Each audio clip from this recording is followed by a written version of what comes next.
Hello guys, today I'm going to show you a few tips to do if you cannot find your Bluetooth accessory on Honor View 20.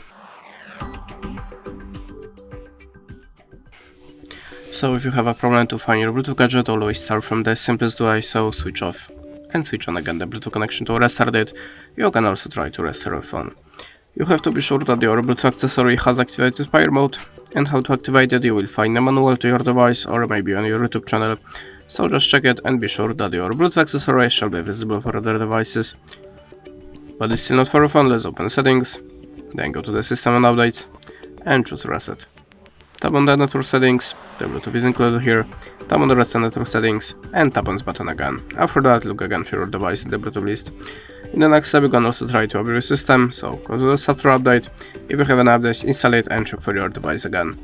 And that's it. Thanks for watching and goodbye.